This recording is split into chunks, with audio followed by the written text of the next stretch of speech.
Welcome to Beyond the Front Door podcast with Lindee and Rhea at Peak Properties. We are real estate agents in Cheyenne, Wyoming, and we bring you stories that make you laugh, cry, cringe, and inform you. Come on in. We put the real in real estate. Welcome everybody to Beyond the Front Door podcast with Lindee and Rhea. We are very excited to bring you this special episode of Beyond the Front Door podcast where we have Stacy Buchholz from the Wyoming Breast Cancer Initiative. So thank you so much for coming on today. I'm excited to be here. I was looking at your website and your, I think it was your board of directors. Do you have just the board of directors or do you also have you must have separate committees, but on the website is your board. Am I correct? Yes. And Kathy Holman is on your board. Yes, correct? she is. And she was just here emceeing the CASA event a couple weekends ago, and so we got to spend some time with her. And she's a lovely woman. But anyway, and has a great story. She does. Yes. So anyway, thank you so much for joining us, Stacy. We are happy to have you here. I'm excited. Yeah. So we're all in our pink. We're all in our pink. And I even changed the lights to pink. Yes, good. I was thinking that. You are dubious about wearing pink every Wednesday. Yeah. Yes. Okay. Why pink on Wednesday? Because it's like in a movie, but we all wear pink the same day. Every Wednesday I have it on. We all, you mean like CrossFit or? No, just like, all my friends. Okay. Yeah. Well, I guess I have linked it to breast cancer awareness. Well, just I because think that's a better cause than just for fun. Yeah. We'll go with that. We'll go with that. You can see a lot of pink that I have on in these pictures. She does have a lot of pink on. We must do a lot of Wednesday episodes. Recording. Mm-hmm. Anyway, so we are wondering if you'll tell us a little bit about yourself, like how long you've lived in Cheyenne, where you came from. Or if you live in Cheyenne. Or if you live in Cheyenne. Where you live. I don't actually live in Cheyenne. You live in Chugwater or Wheatland? I live east of Chugwater, kind of out in the middle of nowhere. It used to be called the Iowa Center Flats. I think originally a lot of folks from Iowa had relocated to that area. We are actually living on the farm my husband grew up on. And so we started up in northeast Wyoming and wanted to get back closer to home and family, and so when the opportunity came along to buy our little slice of heaven right next to his parents' property where he grew up, and then we eventually bought that from them, and so we're doing our farm thing as well as raising kids and working, and so I think oftentimes we only get to really we're just buzzing by on I-25, right, going through Chugwater or Wheatland. But I think when you get off, and I've shown some properties a little bit up in that area, and the views and the sunsets are really beautiful. I actually took a picture of the sunrise yesterday morning as we were getting in the car to take the kids to the bus because it was beautiful. And yeah. That's what I love about Wyoming. You can pull out that cell phone just about any time and grab a beautiful picture. And especially on the plains, on this east side, we get some really big skies. We do.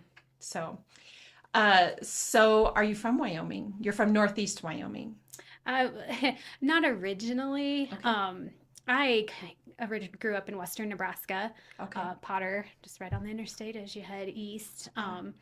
But I came to college in Wyoming and graduated from the University of Wyoming with both my undergrad and master's degree, and then moved to Northeast Wyoming for a job and met my husband and just never left. So awesome. So is that Gillette or Newcastle? Newcastle. Mm-hmm. Yeah.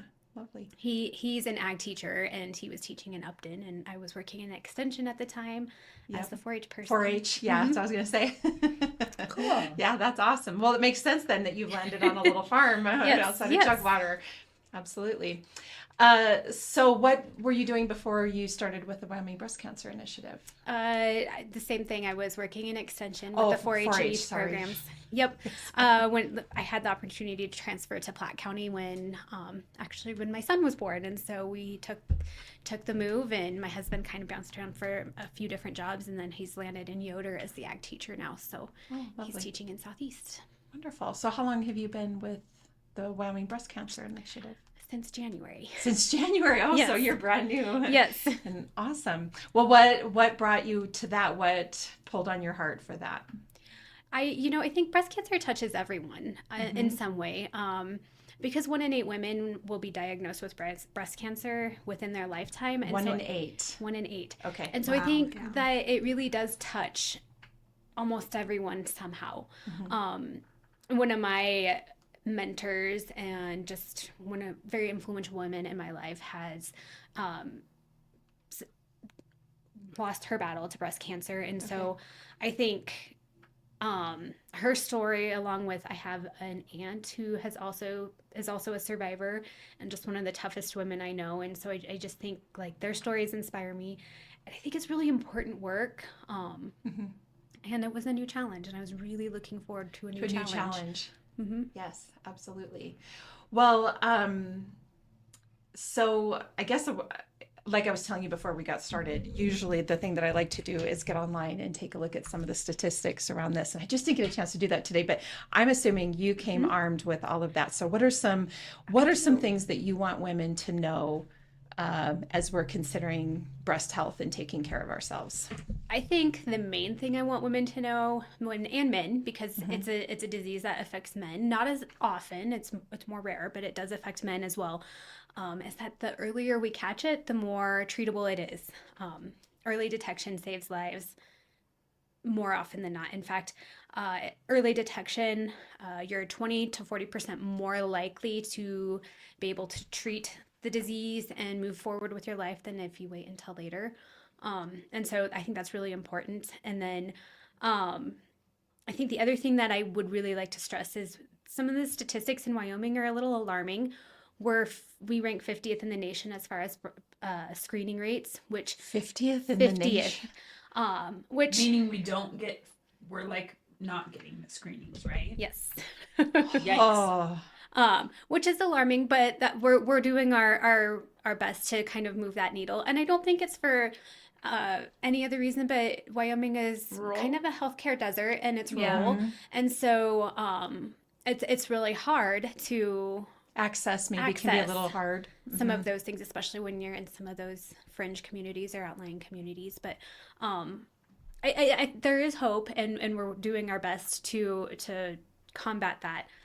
The other statistic that is very alarming coming from the Department of Health is that, I want to get it right, more than a third of Wyoming women over the age of 40 have not had a mammogram in the last 2 years.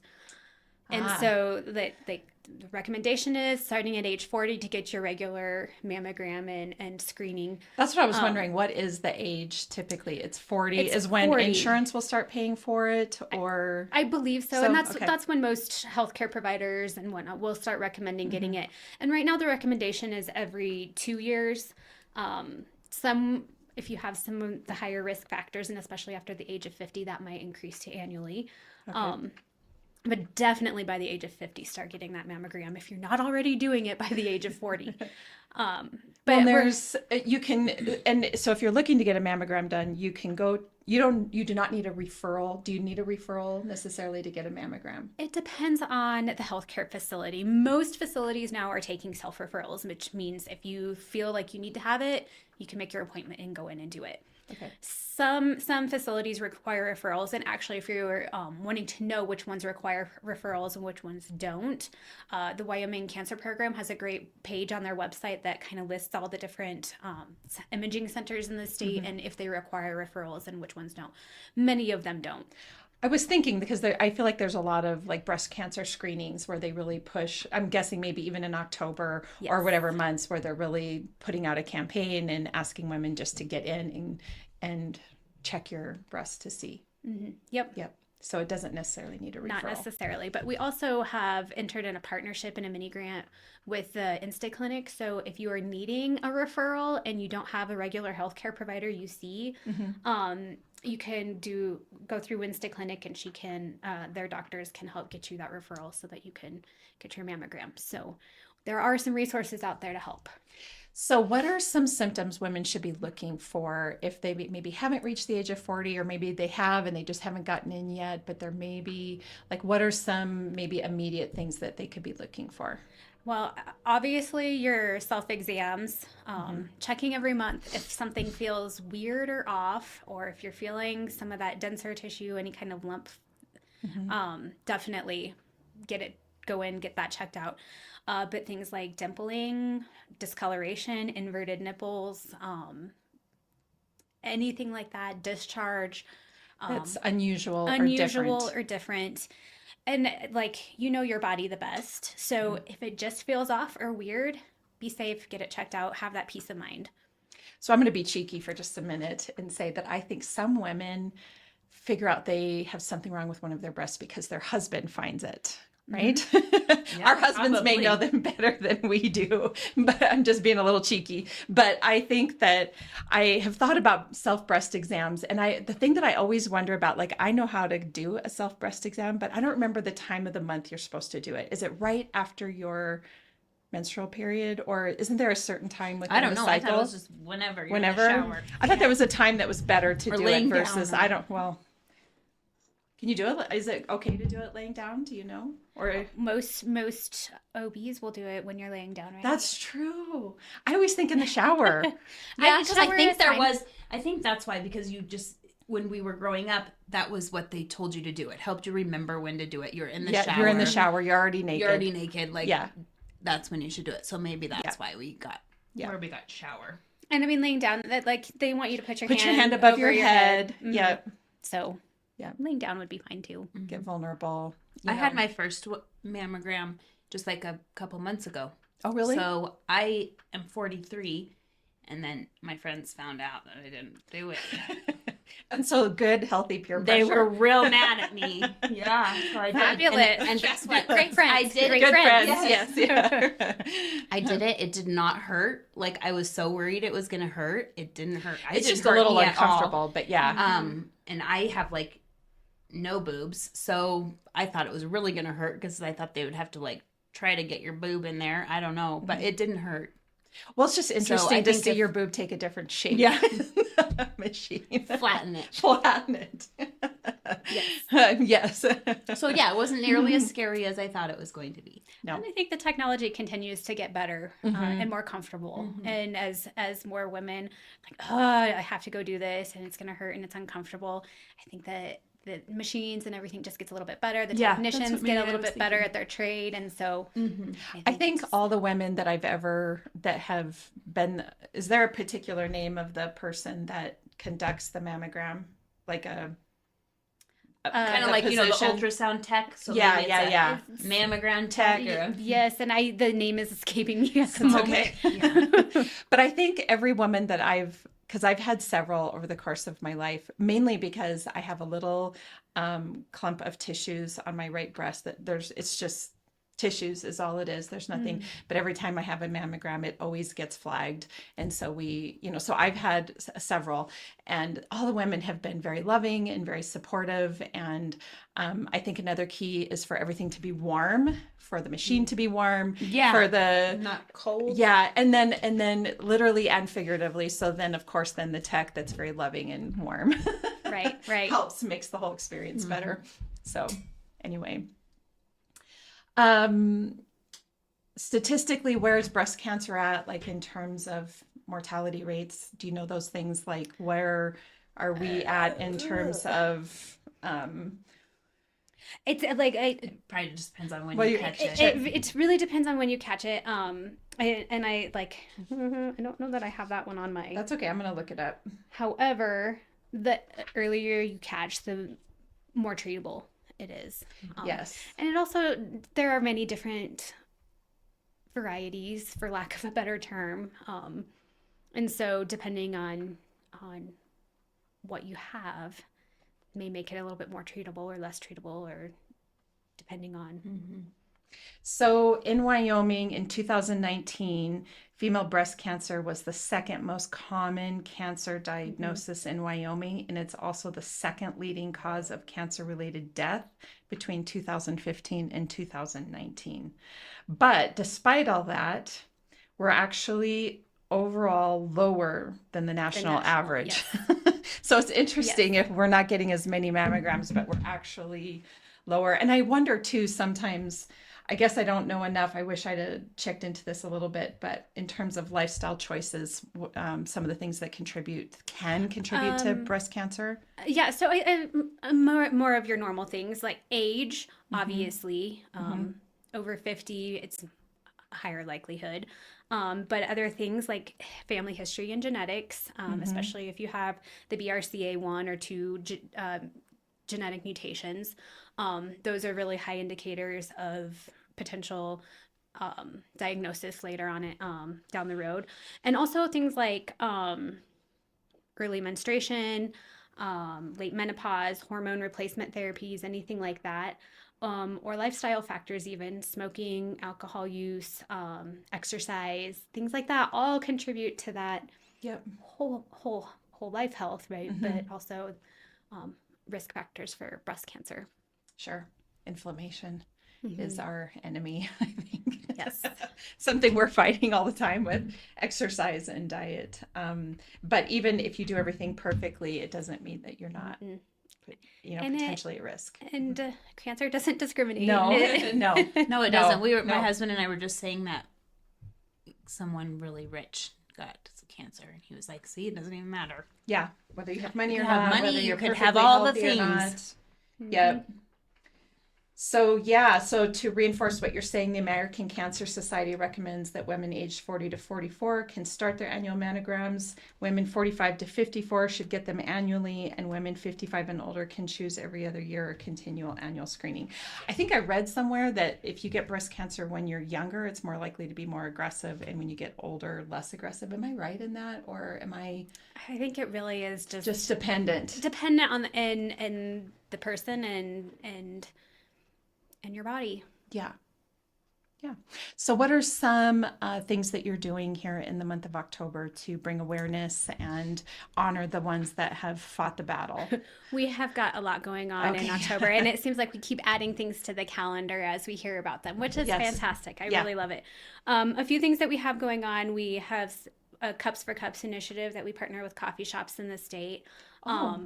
To either pick a day. Some of them have picked the entire month, but just a day for some awareness and getting some information out about the breast cancer initiative and what we do and how what assistance is available in the state, as well as maybe a little bit of fundraising opportunity for us as well. Maybe it's a pink drink at the coffee shop that day or a portion of their proceeds. And so we have a number of those on the schedule. We've been working to try to get some breweries on the schedule too, for Brews for Boobs. Brews for Boobs. Oh, I like that. Yeah. We only have 2 right now, so if you know any breweries who'd be willing to jump on the bandwagon and join Here in us. Cheyenne or somewhere else? Well, Pine Bluffs is one, and I think one in Jackson as well. Oh, okay. Well, call out to breweries. Willing to take more on. So we've had Westby's on here and Blue Raven and The Accomplice. Was it The Accomplice? Was not The Accomplice, but I think we've had 3. I could be wrong. Anyway. Freedom's Edge. Freedom's Edge. Thank you. That was the other one that we had on. So shout out to them and partner up. Yes. Yes. And then hold on. What did the breweries have to do? So basically just pick a day, and we'll send you some of our nice little flyers here that we have made up, as well as a bookmark with the QR code to the cancer program application where you can get assistance for free or low cost mammograms and diagnostic screening.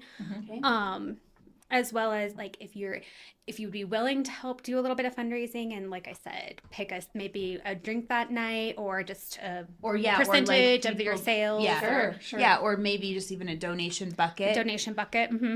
And maybe they tip their bartender and then tip the bucket. Absolutely. Okay. But I think the bigger thing is just to get some of the information in the hands of the folks who may need it. Sure. Absolutely.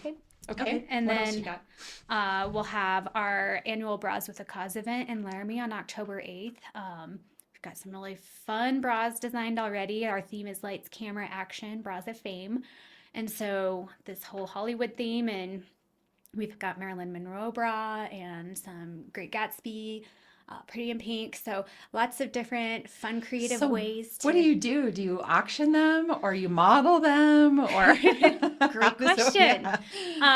So we will auction off the top 5 bras. And so right now folks they have until tomorrow to get all of their designs submitted. We put them on our event website, and then folks can vote with their dollars. And so every dollar is a vote for their favorite bra. And so the top 5 vote winning bras will be auctioned off in a live auction, and then the rest will just display throughout the night. And during the event, you can also vote for what we call a best of show bra, or no, I'm calling it the blockbuster bras since it's a movie theme. And so the top 3 blockbuster bras for the night of voting will get an award too, just to make it more fun, and folks can go around and lobby for their own design, right? Yeah, that's cool. We'll also have a silent auction and live auction. We have some of our grantees coming to speak about the programming they're doing in Laramie. We'll have the ARC and the Cancer Center at Ivinson talking about the programs that they're doing with some of the money that we have been able to grant to them for breast health programs. And then we'll have a designated speaker who's a survivor, so she'll get to talk a little bit, and then some music and charcuterie, drinks, just a kind of an evening to celebrate survivors and honor those who we lost to the fight, and just raise some awareness and some money. So it'll be a great evening. That sounds like a blast. So tickets are still on sale, so you can visit our website and still purchase tickets. Okay. Awesome. WyomingBreastCancer.org. We'll say it a bunch of times during the episode. Yes. And then, of course, we have some like Gold's Gym here in Cheyenne is doing a spin-a-thon on the 18th.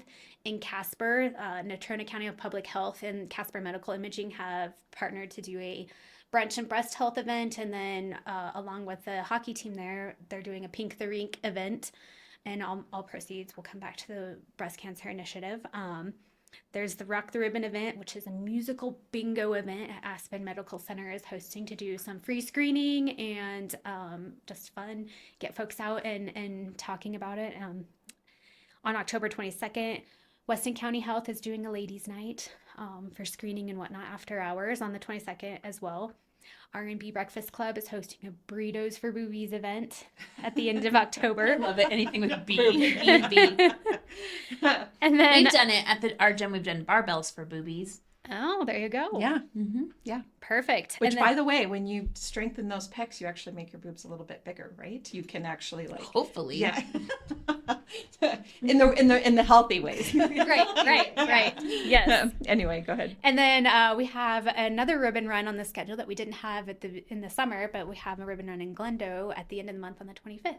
So wonderful. Yeah. So it sounds like probably every community across the state is doing some type of breast cancer awareness. And there are so many, like even in some of the high schools and whatnot, they'll do pink nights in October with their football and volleyball teams or whatnot. Sometimes proceeds will come back to us. Sometimes they go to local folks who are battling the disease. But I think just some of those events are great to raise awareness and get some information into folks' hands. So I'm assuming, to speak to what you're saying, every organization, as they're fundraising, they're maybe using those funds for different reasons. Would I be correct? Like some may be for the actual screening itself. Would I be correct in that? Or what is some of the money being used for? So I do have, this year we have granted to a number of different organizations that do a number of different things. And so, for example, ARC and Laramie, they run a monthly breast health program for the populations that they serve, teaching them how to do self-exams and what to look for and anything from skincare even, because sometimes like chafing and whatnot happens, and just teaching that vulnerable population how to take care of themselves and giving them that confidence and independence that they need to live more independently. Or different organizations like the Cheyenne Women's Imaging Pavilion or Gillette Reproductive Health, Natrona County Department of Health. They are all screening events where they will offer mammograms on site, like walk-ins, do some education and awareness, as well as something fun to get folks out. And while it's not always comfortable or nice, it's needed. And as more of them begin to put these on the schedule, it becomes like your ladies' night out, right? Right. And you just take your friends, you go get your mammograms, you have your brunch or your whatever, and then you go about your day. So yeah, girl power. But then also along with that, others like the Ivinson Memorial Cancer Center or Carbon County, they are doing things like breast boutiques. So for those going through their fight or even afterwards, prosthetics and compression garments to help with the swelling and inflammation that you are going through in your treatments, anything like that. Caps, wigs, swimwear, things like that you just don't always think about when you're going don't through have that to, or when you're going through it, and then that family vacation pops up, and you're like, what do I do? Right. So helping them build the confidence and have the access to the things they need right in their own community. Sure. And then on the flip side, all of the like counseling and support services. So St. John's Health over in Jackson does a great job of offering some like group yoga and whole health or whole wellness healing type stuff. Horse Warriors is another great one that we've granted to over the years, and they're on our grants this year with using animals as a form of therapy to connect with other cancer survivors as well. Or Casting for Recovery is another great one to bring survivors together to just fly fish and talk about their experience and share. And what would be the typical length of a journey? I'm just trying to put in my head from the moment you find out that you have breast cancer to making your way through all the cancer treatments and coming through on the other side, hopefully. Do you happen to know like a typical length of process for this? Is it 6 months, 9 months, a year, longer? Do we know? Or I'm sure it varies. I think it varies depending on the person and the treatment path. But I think it's safe to say 9 months to a year. Yeah, that's a journey. Yes. Of a lot of physical things going on, emotional things going on, the impact to your life, to your work, to your family, to the whole thing. And just like you say, you don't really, I'm looking at your card of like some of the money, and just like you're saying, like wigs being something, I'm sure, like you say, going on vacation and trying to figure out a swimsuit you're going to wear or whatever. I mean, these are just things you don't think about that people would potentially need support with when you're supporting a breast cancer organization. Yes. Yeah. Are there any others that you have on your list there? I mean, there's a lot of really great work happening. And one that I would like to mention, we helped bring the boob bus to the reservation this year. The boob bus, yes, all the bees, like you're saying. With the department or the cancer program. And we're able to screen some of the folks on. Like a mobile screening. That's really cool how we have stuff like Wonderful. that now. Wonderful. And then on to the reservation. So you did that. You're doing it this year? You did it last year? They came in June. They came in June. So awesome. So are you pleased with the turnout of that? I think that I believe we reached 40 some women that may not have otherwise been screened, which is significant. And I think that there's still a lot more work to do, especially with that population. But and even hopefully bringing a mobile mammo unit back to the state to get some of the other really remote areas. Okay. We're looking to the future and trying to decide where it might be the most effective to bring. Well, I just think if I can't even make it in Cheyenne, you're right. Like if you live somewhere where they don't have it, you have to travel. Yeah. Yeah, it makes it hard. Absolutely. Well, and we here in Wyoming, I mean, we do have to be innovative about reaching those rural areas and just about every type of, what's the word I'm looking for? Outreach that exists out there, right? Like we got to get to those people that are not only with breast cancer screening, with but everything. everything. Yes. Yeah. Especially because what if you don't have a car and stuff like that? You know what I mean? Like you're in or a car that's reliable. Yeah, to get you where you need to go. Or an insurance company that only approves screening facilities that are 3 hours away or absolutely. Well, I know I got mine and I had to have like an ultrasound afterwards, and it's expensive. Like my insurance did not cover that. And you're like, really? Nothing was wrong with me.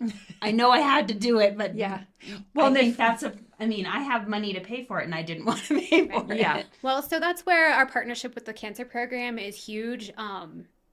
The QR code is on our little handout here. It's also on these bookmarks.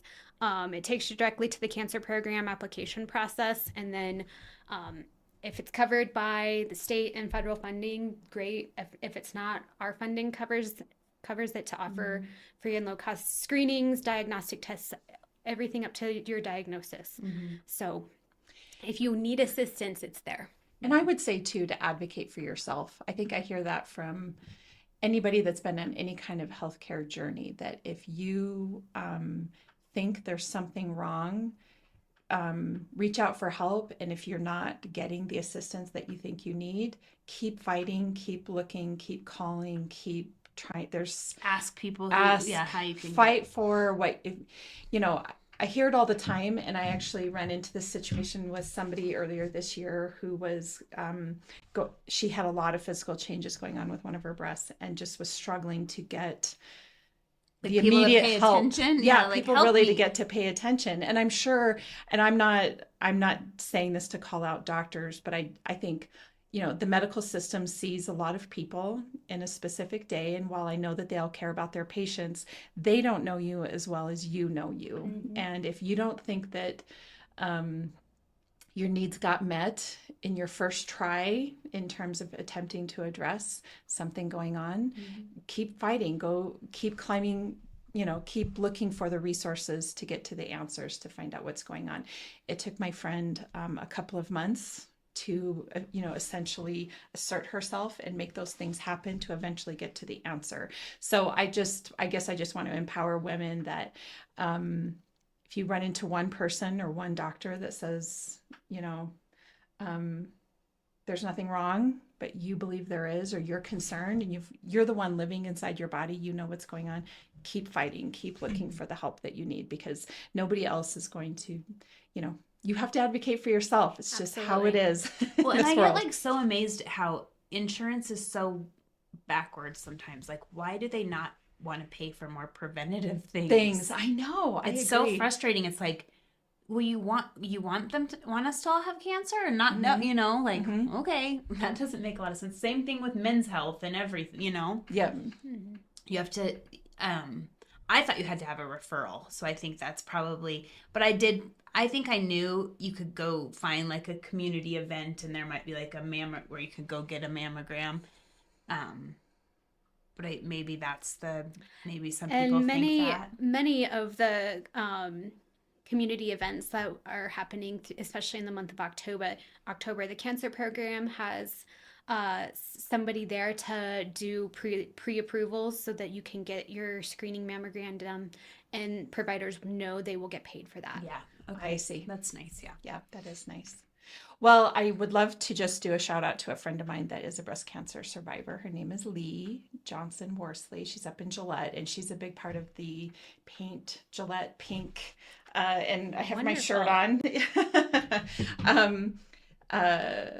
Initiative that's going on up there. And I just want to throw out what their cancer care committee provides through the New Community Health Foundation is they can help with rent and mortgage payments, utility bills, gas cards for travel to treatment, and emergency medical costs. And they are doing their event actually the day that this airs, Thursday, October 2nd, in Gillette, and doing their walk. I feel like walks are the big thing that we do to honor those. Did we already have one here? We did. Okay. I was I feel like today I saw pictures of when was the one here? Walking. It was August 9th. August 9th. Okay. And is there a typical time of year that those happen? Why in August? What made that that was just the date that worked?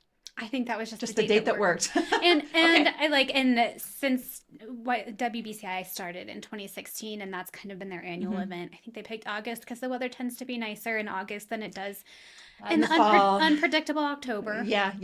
Okay. But right now, October is the month where most events happen, or a lot of events happen, and you can, if you're looking, you can reach out. But it looks like, most specifically, they can look on your website. Absolutely. Or our Facebook page. The Wyoming Breast Cancer Initiative. WyomingBreastCancer.org. Yes. Awesome. Well, is there anything else that we've kind of been all over the place? What's our call to action? What's our call to action? Yes. What do we want people to do? I think in closing, what I would really encourage you to do is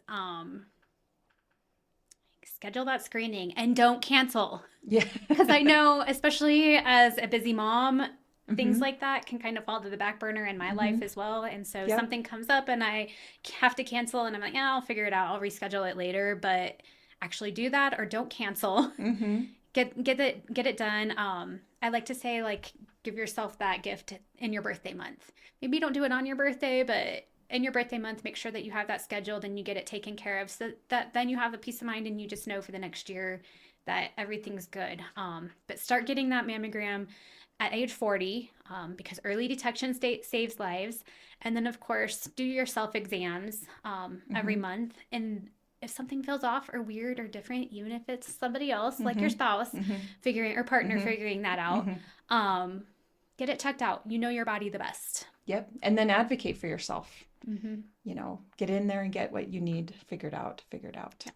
Because, and we also know that our healthcare system is overextended and our doctors are a little overextended. And so make sure that you really talk to them and give them all the detail. Relationship. Yep. And have that relationship. Absolutely. And I guess our call to action to everybody listening would be to share this podcast. Just share it on your Facebook page, share it with a friend, help us spread the information, because golly, we're 50th in the nation for breast cancer screenings. And we want every woman to get out there and get a breast cancer screening. It's a form of self-care. I do feel like we're kind of in this era of you're eating your protein and you're, you know, like you say, going to yoga and exercising and trying to eat healthy and trying to live this balanced life as moms, which is really hard to do, especially when we have families and kids and careers and homes and everything else that we're trying to take care of, that it's okay to carve out a little bit of time for yourself and get this done. And it is probably one of the single best self-care things you can do for yourself and your family. Absolutely. So we can stay keeping that machine running of our families.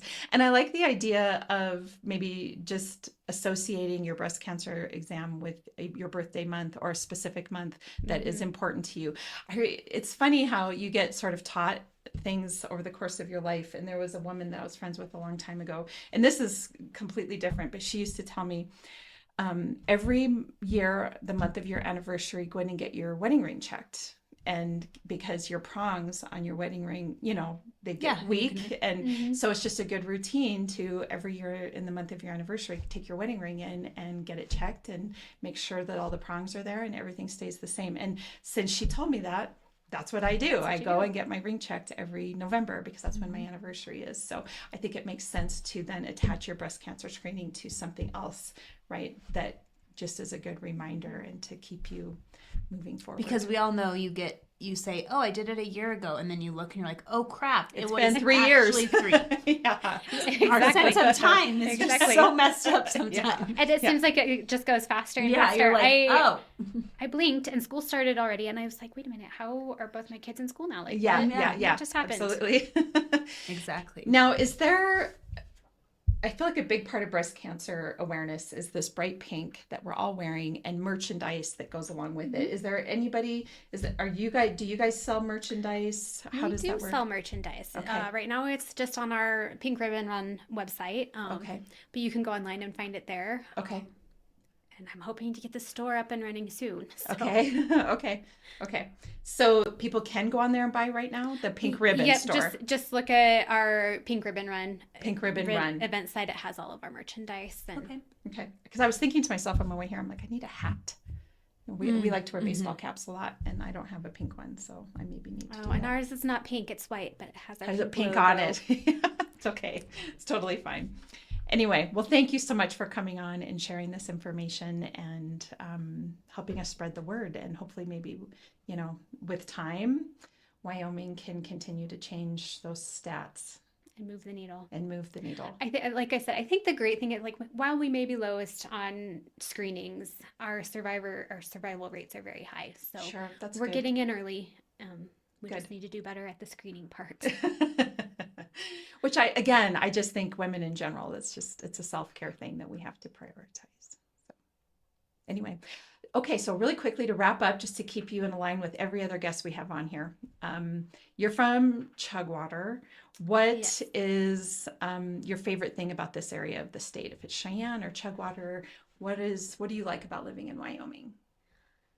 I think what I really love, especially about where we are at, is that we're within an hour's drive of most everything that we love to do, whether it's a lake to kayak with the kids and fish, or a place to go ride our horses, or within an hour and a half of family, grandparents, aunts and uncles. And so I think that's one of the beautiful things about where we're at. But I love that. I completely agree.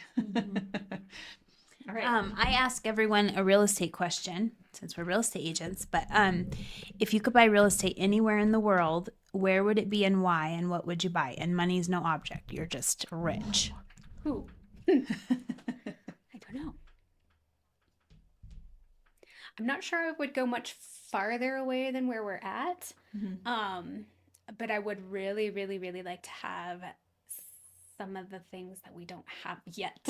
Sure. So like a property with a shop and some ready-made corrals for all of our critters. I love that. You might just expand on what you have, or like make Potentially, yeah. Yeah. that'd be cool. I have to tell you, I'll bet the majority, if I were to like list it out in percentages, the majority of the people we ask that would stay. Like, we all live in Wyoming for a reason, right? So we would, expand or buy a mountain property, or we would stay in the Casper, Colorado, Nebraska, Montana, Idaho area. That seems to be the number one thing. The second one is Costa Rica. I don't know Interesting. why. It is. Costa Rica is Popular. has been one of our most popular answers, but it's behind living right where we already do. So we would agree with you. And then Florida, probably. Beaches. Yeah, beaches. Yeah, like it makes sense. I think we think A of lot like a of vacation. people want what they don't have here. Yeah. So. Water and trees. Yeah. Yep. Yeah. Anyway, thank you so much for coming on today. And for all of our listeners, our call to action is that you will encourage that positive peer pressure, your friends, to get in and get a breast cancer screening done. And here in the month of October, there's going to be a lot of information out there as to how you can do that or how you can become involved. And you can find out more information at wyomingbreastcancer.org. And then our second call to action is to share this podcast on your Facebook page or with your friends or with your family and help us spread the word. And other than that, to not so subtly switch gears, Lindee and I are realtors here at Peak Properties. So if you're looking to buy or sell, we'd love to help you with that. You can find us at sellcheyenne.com, and of course on our social media channels and Beyond the Front Door podcast on YouTube and all of your favorite podcast platforms. And we hope you have a really great day. Thanks. Thank you.